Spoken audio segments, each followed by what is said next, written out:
Nice لو کہانی میں خوش آمدید۔ بارش کا ایک ننھا سا قطرہ بادل سے ٹپکا۔ جب اس نے سمندر کی چوڑائی دیکھی تو شرمندہ ہوا اور دل میں کہا، سمندر کے سامنے میری کیا حیثیت ہے؟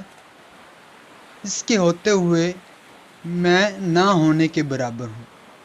جب اس نے اپنی آپ کو حقارت کی نظر سے دیکھا تو ایک سپی نے منہ کھولا اور اس کو اپنے منہ میں لے لیا اور دل و جان سے اس کی پرورش کی۔